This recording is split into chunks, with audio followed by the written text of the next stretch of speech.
하나님의 사랑 이야기 15번째입니다. 오늘은 성령님의 새롭게 하심으로라는 제목으로 말씀 함께 나눕니다. 이 세상에는 수많은 제도가 있습니다. 학교에 입학하는 것도, 졸업 후에 일을 갖는 것도, 또한 전문적인 일을 갖기 위한 자격을 가질 때에도 정해진 서류 심사나 면접, 필기와 실기시험 등을 거치게 되죠. 이를 위하여 뼈를 깎는 수고와 인내심으로 오랜 기간을 공을 들여 이 관문을 통과하려고 훈련을 하고 노력을 합니다. 이는 혼자만의 일이 아닙니다. 온 가족이 매달려 그 고난의 행군을 함께 하기도 합니다. 요즘 심심치 않게 수저 이야기를 듣게 됩니다. 이 세상에는 흙수저와 금수저가 있다고 합니다. 아마도 그 삶의 배경이나 출신을 두고 하는 말인 것 같습니다. 경제적인 뒷받침이나 집안 구성원의 출신 성분과 배경에 따라 사람들이 정해놓은 관문들을 돌파하는데 그 어려움의 정도에 차이가 있을 수 있다는 이야기로 이해됩니다. 이와 비슷한 말로 개천에서 용이 나왔다라는 말이 있는데, 이는 빈곤층 출신이 크게 성공을 한 사례를 두고 하는 말일 것입니다. 이 세상의 불공정한 일면을 나타내어주는 것들 중 하나입니다. 하지만 이 세상과는 전혀 다른 세계가 있습니다. 이 세상의 원리가 사람들의 육신의 소욕들에 그 뿌리를 둔 것이라면, 이와 전혀 다른 세계는 온 우주 만물을 지으시고 섭리하시는 창조주 하나님의 세계입니다. 하나님의 관점에서 보면 이 세상은 하나님을 아는 자와 모르는 자로 나누어질 수 있습니다. 고린도전서 1장 26절에서 28절 말씀입니다. 형제들아, 너희를 부르신 것을 보라. 부르심을 받은 자로서 육체를 따라 지혜로운 자가 많지 아니하고 강한 자가 많지 아니하며 고귀한 자가 많지 아니하도다. 그러나 하나님께서 지혜로운 자들을 당황하게 하려고 세상의 어리석은 것들을 택하시고, 하나님께서 강한 것들을 당황하게 하려고 세상의 약한 것들을 택하시며, 하나님께서 있는 것들을 쓸모없게 하려고 세상의 천한 것들과 멸시받는 것들을 택하시고 참으로 없는 것들을 택하셨나니. 아멘. 말씀과 같이 하나님의 세계는 그가 세상에서 어떠한 위치에 있든지 그 외모와 지닌 것들이 아무런 영향을 줄 수 없는 공유의 세계입니다. 하나님의 존재를 깨달아 그분의 뜻을 따라 살아가는 자와 하나님의 존재를 알지 못하여 자신을 믿고 따르며 자기의 의지를 따라 살아가는 자로 구분될 수 있습니다. 전자는 하나님의 영, 성령을 쫓아 살아가는 자입니다. 후자는 자기가 입고 있는 육신의 욕구를 따라 살아가는 자입니다. 육신의 욕구를 따라 살아가는 자는 생명이 없는 죽은 자의 삶을 살아가는 자입니다. 삶의 방향이 창조주 하나님의 뜻과 아무 상관이 없는 길을 걸어가는 자입니다. 하나님의 뜻을 알 수 없으므로 그분의 뜻을 거역하며 죄로 물든 육신의 소욕을 따라 죄와 어둠이 만연한 사망의 길을 걸어가고 있는 것입니다. 이 길은 영원한 불못으로 가는 멸망의 길입니다. 하나님께서는 사람을 창조하실 때 그분의 생명을 사람에게 불어 넣어주심으로 하나님의 생명을 가진 자로 창조하셨습니다. 하나님의 형상을 따라 죄가 없는 자로 만드셨습니다. 창조주 하나님과 교제하며 그분의 기쁨과 영광을 위하여 살아가도록 지음을 받은 것입니다. 최초의 사람 아담은 그의 돕는 배필 하와가 사탄의 덫에 걸려 그 나무의 열매를 따서 먹고 자기 남편에게도 주어 하나님께서 먹는 날에 네가 반드시 죽으리라 하신 그 실과를 함께 먹게 되므로 그의 마음에 죄가 들어와 하나님을 피하고 숨는 자가 되었습니다. 그들은 하나님께서 지어주신 은혜의 동산 에덴에서 쫓겨남으로 하나님과의 관계가 끊어지게 되었습니다. 이제 하나님께서 주신 영원한 생명의 삶을 잃어버리고 그 영은 죽고 그 육도 죽게 되어 죄 가운데 살다가 흙으로 돌아가게 되었습니다. 죽은 자는 하나님께 대한 불순종의 삶을 살아가게 됩니다. 그 영이 죽어 있으므로 영이신 하나님을 알지 못하여 그분의 뜻을 따라 살아가지 못하는 죄의 삶입니다. 하나님께서 죄와 사망의 길에서 신음하다 영원한 멸망의 불못에 굴러 떨어질 수밖에 없는 사람들을 구원하시기 위하여 예수 그리스도를 이 땅에 보내주셨습니다. 예수님의 십자가 죽음과 부활을 통하여 모든 사람들에게 긍휼과 사랑을 베풀어 주시고자 함입니다. 예수님은 이 세상의 추악한 죄를 다 짊어지시고 십자가에 달려 피 흘려 죽으셨습니다. 그리고 성부 하나님의 권능으로 사망 권세를 이기고 사흘 후에 부활하셨습니다. 내가 하나님 앞에 죄인임을 깨달아 회개하고 하나님께로 돌아오는 자는 하늘로부터 오는 복을 받아 누리는 자입니다. 내 죄를 대신 지시고 예수님께서 십자가에서 죽으시고 부활하셨음을 믿는 믿음으로 그분을 나의 주로 영접한 사람은 하나님의 창조의 원래 모습으로 회복되는 은혜를 받게 됩니다. 할렐루야. 이 은혜는 구원의 은혜입니다. 죽은 자에서 영원한 생명을 가진 자로 그 신분이 바뀌어지는 초월적인 축복을 받은 것입니다. 이제 세상의 종노릇하던 멍에를 벗고 예수 그리스도의 생명과 연합되어 그 생명수를 영원히 마시며 이 땅에서부터 천국을 맛보는 은혜의 삶을 누리게 되는 것입니다. 디도서 3장 3절에서 7절 말씀입니다.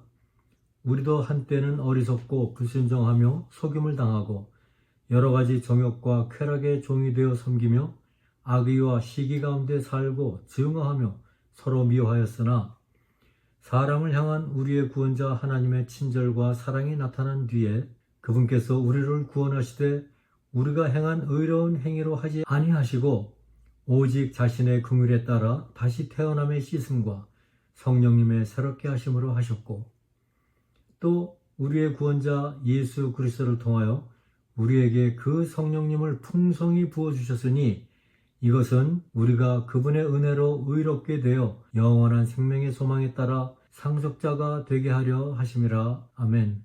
창조주 하나님께로 돌아오지 아니한 사람은 내가 하나님 앞에 용서받을 수 없는 죄인임을 깨닫지 못한 자입니다. 내가 삶의 주인이 되어 이 세상의 것을 탐심으로 바라보고 누리며 죄 가운데로 걸어가는 사람입니다. 하나님께서 주시는 지혜가 없으므로 어리석고 불순종하며 속임을 당하고 여러 가지 정욕과 쾌락의 종이 되어 섬기며 악의와 시기 가운데 살고 증오하며 서로 미워하며 살아갑니다. 채워도 끊임없이 밀려드는 탐심을 제어하지 못하고 만족이 없으며 늘 현실에 대한 불안과 염려에 눌려 살아갑니다. 좌절과 고통 속에서 감사가 없으며 증오와 분노와 크고 작은 문제들에 얽매여 살아가고 있습니다. 이들은 뿌리가 없는 삶을 살아가므로 큰 질병이나 상실이 내 앞에 와 있을 때 쉽게 무너지기도 합니다. 이사야서 64장 6절 말씀. 그러나 우리는 다 부정한 물건 같아서 우리의 모든 의인은 더러운 누더기 같으며 우리는 다 잎사귀같이 쓸므로 우리의 불법들이 바람같이 우리를 몰아가나이다. 아멘. 말씀처럼 하나님께서 함께 하시지 않는 삶은 바람에 나부끼는 시들은 잎사귀와 같습니다. 더러운 죄로 오염되어 내가 쌓아온 모든 것은 더러운 누더기를 뒤집어 쓴 꼴입니다. 아직 하나님이 누구이신지를 깨달아 알지 못하는 사람은 이 말씀으로 분노를 느낄 수도 있습니다. 나름 열심히 살아온 나를 너무나 폄하하고 허망하게 무너뜨리는 것으로 여겨지기 때문일 것입니다. 하지만 하나님의 긍휼을 입어 하나님의 생명을 가진 자로 새롭게 태어난 하나님의 백성은 그 어느 누구나 하나님의 생명이 없던 옛사람의 모습이 얼마나 가볍고 어두움과 죄에 묶여있는 것인가를 밝히 알고 있습니다. 사람은 매우 연약한 죄의 몸을 입고 살아가고 있습니다. 이 씻을 수 없는 죄성으로 그가 아무리 의롭게 살아가기를 힘쓰고 교회에 열심을 내고 이웃들을 섬기며 살아가더라도 그 삶이 예수님께서 함께 하시지 않는다면, 성령님께서 그 삶의 주인이 되시어 이끌어 주시지 않는다면 그의 삶은 생명이 없어 여전히 죄의 속성에 물들어 있는 것입니다. 나의 의로는 구원에 이를 수 없습니다. 구원은 하나님의 긍휼에 따라 다시 태어남의 씻음과 성령님의 새롭게 하심으로 하신 것입니다. 우리의 구원자 예수 그리스도를 통하여 우리에게 그 성령님을 풍성히 부어주심으로 이루신 것입니다. 우리가 하나님의 구원의 역사에 동참하게 된 것은 오직 사랑이신 하나님의 긍휼과 은혜로 이루어진 것입니다. 하나님의 은혜로 누더기같이 더러운 죄의 옷을 벗겨주시고 예수 그리스도의 생명으로 충만한 의의 옷으로 갈아입혀 주심으로 다시 태어난 것입니다. 이는 나의 죄를 깨달아 뉘우치고 용서받을 수 없는 나의 죄를 사하여 주시기 위하여 스스로 순결한 어린 양 제물이 되시어 십자가에서 죽으시고 부활하신 예수 그리스도를 믿음으로 영접함으로 이루어진 것입니다. 내가 영접한 예수 그리스도의 영이 생명이 되어 나의 영의 눈은 띄어지고 나를 지으시고 이 땅에 보내주신 하나님을 영으로 바라볼 수 있게 된 것입니다. 이제 하나님의 은혜로 죽은 자에서 산 자로, 죄로 더럽혀진 자에서 의로운 자로 새롭게 태어난 것입니다. 하나님의 생명을 상속받은 하나님의 자녀가 된 것입니다. 하나님의 생명을 상속받은 자는 하나님의 형상을 따라 지어진 자로 회복된 자입니다. 이제 육신의 탐심을 따라 이기적인 삶을 살아가지 않습니다. 나의 기준으로 남을 비방하거나 정죄하지 않습니다. 남을 미워하거나 시기하지 않습니다. 그만하여 나보다 못한 자들을 수없이 여기거나 조롱하지 않습니다. 이제 육신의 욕심을 따라 살아가지 않습니다. 나의 일신의 건강과 부와 육신의 아름다움 등 세상적인 희락을 추구하는 일에 집중하지 않습니다. 하나님을 사랑하며 그분으로부터 오는 영적인 부요함을 누리기 위하여 늘 말씀을 먹으며 모든 것을 다 내려놓고 주님께 기도함으로 주님의 뜻을 따라 살아가기를 즐겨합니다.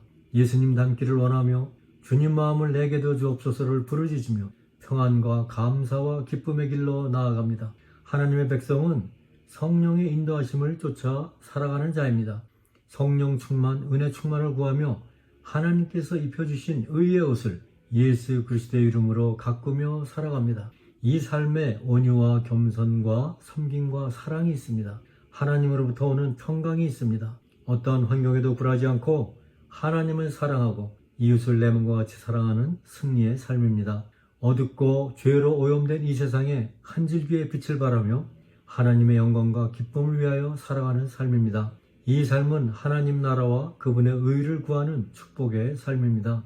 마태복음 11장 28절에서 30절 말씀, 수고하고 무거운 짐진 모든 자들아 너희는 내게로 오라. 내가 너희에게 안식을 주리라. 나는 마음이 온유하고 겸손하니 너희 위에 내 멍에를 메고 내게 배우라. 그리하면 너희가 너희 혼을 위한 안식을 찾으리니 내 멍에는 쉽고 내 집은 가벼우니라 하시니라. 아멘. 마태복음 7장 13절에서 14절 말씀, 너희는 좁은 문으로 들어가라. 멸망으로 인도하는 문은 넓고 그 길이 넓어 거기로 들어가는 자가 많고 생명으로 인도하는 문은 좁고 그 길이 좁아 그것을 찾는 자가 적으니라. 아멘. 예수님을 따르는 길은 말씀과 같이 좁은 문 좁은 길로 나아가는 것입니다. 이 길은 문이 좁고 길이 좁아 찾는 자가 적은 생명으로 인도하는 문이기 때문이라고 말씀하십니다. 반면에 멸망으로 인도하는 문은 넓고 그 길이 넓어 들어가는 자가 많다고 말씀하십니다. 마태복음 7장에서 15절 말씀, 거짓 대언자들을 조심하라. 그들이 양의 옷을 입고 너희에게 나오나 속은 약탈하는 일이니라. 아멘. 거짓 대언자들을 조심하라고 하십니다. 거짓 대언자들은 양의 탈을 쓰고 넓은 문, 넓은 길로 인도하고 있음을 놓치지 말아야 할 것입니다. 늘 깨어 하나님께서 주신 말씀을 거울 삼아 날마다 나를 바라볼 수 있어야 합니다. 그러면 문이 좁고 길이 좁아 찾는 자가 적은 생명의 문으로 가는 것은 정말로 힘든 길일까요? 예수님께서 가라 하시는 이 길은 고통스러운 길일까요? 그렇지 않습니다. 하나님을 모르는 세상에 속한 사람들의 눈에는 한심하고 이상하고 이해할 수 없는 길로 보일 수 있습니다. 하지만 길이요 진리요 생명이 되시는 예수님께서 나를 따라오라고 말씀하십니다. 내게로 오는 자에게 쉼을 주시겠다고 하십니다. 나는 마음이 온유하고 겸손하니 너희 위에 내 멍에를 메고 내게 배우라. 그리하면 너희가 너희 혼을 위한 안식을 찾으리니 내 멍에는 쉽고 내 짐은 가벼우니라고 말씀하십니다. 예수님의 멍에는 세상의 무겁고 고통스러운 멍에를 벗겨주십니다. 예수님의 멍에를 메는 것은 예수님의 마음으로 살아가는 것입니다. 이제는 나의 주인 되시는 예수님을 따라 그분의 마음으로 그분의 인도하심을 따라 살아가는 것입니다. 온유와 겸손으로 살아계신 예수님을 따라 살아가는 것입니다. 분노와 증오와 오만한 삶은 항상 피곤하고 온갖 회오리 속에 휘말리며 죄의 열매들을 맺으며 살아가는 삶입니다. 하지만 예수님의 마음으로 온유와 겸손과 용서와 사랑으로 살아가는 삶에는 하늘로부터 오는 평안과 기쁨과 감사로 충만하게 될 것입니다. 이 삶은 그리스도의 영이 내 안에 충만함으로 이룰 수 있는 삶입니다. 나의 의지로 의를 이루려고 애쓰는 삶이 아닙니다. 내 안에 살아 역사하시는 성령님의 권능으로 이루어지는 축복의 삶입니다. 하나님을 닮은 하나님의 백성으로 이 세상을 이기는 복된 삶입니다. 이 삶은 예수 그리스도를 믿음으로 선물로 받은 축복의 삶입니다. 성령의 새롭게 하심을 입은 하나님의 생명으로 새롭게 태어난 하나님의 백성들이 누릴 수 있는 영원한 생명의 삶입니다. 세상 사람들은 하나님의 생명으로 새롭게 태어난 하나님의 백성들을 알지 못하므로 그들을 이해하지 못하고 비난하고 핍박하려 하는 것입니다. 이에 대한 말씀이 요한복음 15장에 잘 계시되어 있습니다. 요한복음 15장 18절에서 19절 말씀, 세상이 너희를 미워하면 그것이 너희를 미워하기 전에 나를 미워한 줄 너희가 아느니라. 너희가 세상에 속하였으면 세상이 자기 것을 사랑하였으리라. 그러나 너희가 세상에 속하지 아니하고 도리어 내가 세상에서 너희를 택하였으므로 세상이 너희를 미워하느니라. 아멘. 예수님은 이 땅에 오셔서 수많은 핍박과 멸시와 천대 속에서 살아가셨습니다. 그를 알지 못하는 세상 사람들의 손에 붙들려 지옥의 십자가에 달려 죽으셨습니다. 예수 그리스도를 믿음으로 그분의 생명을 가진 자로 다시 태어난 사람은 예수님과 연합하여 그분의 뜻을 따라 살아가는 자입니다. 그리스도의 사람들은 이 땅에서의 삶을 예수님과 같이 질시와 핍박과 멸시와 조롱 속에서 살아갑니다. 죽기까지 나를 사랑하신 그 사랑을 흠모하며 그분의 사랑으로 용서와 섬김의 삶을 살아갑니다. 이는 그리스도인의 삶의 모습입니다. 성령의 새롭게 하심으로 그리스도의 의의 옷을 입고 장성한 그리스도의 분량에 이르기까지 성화의 경주를 계속하며 살아가는 십자가 군병입니다. 저와 여러분 모두 성령님의 인도하심을 따라 이 축복의 삶을 살아가게 되기를 주님의 이름으로 간절히 구하며 축원합니다. 찬송가 빈들의 마른 풀같이 부른 후 마치겠습니다.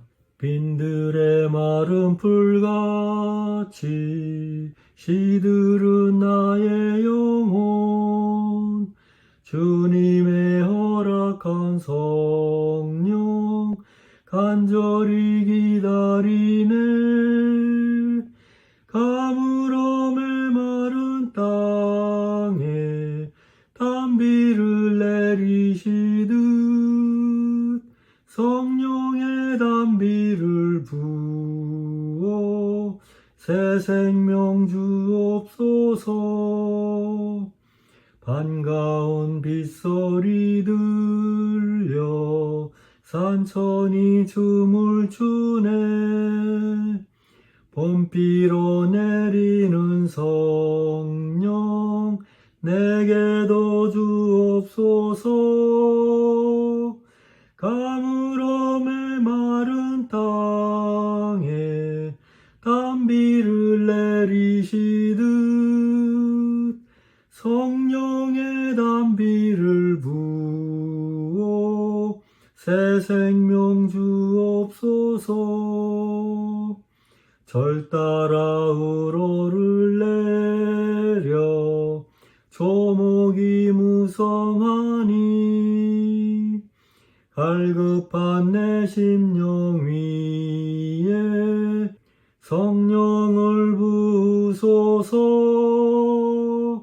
가물어 메마른 땅에 단비를 내리시듯 성령의 단비를 부어 새 생명 주옵소서. 참되신 사랑의 언약 어길 수 있사오랴. 오늘의 흡족한 은혜 주실 줄 믿습니다.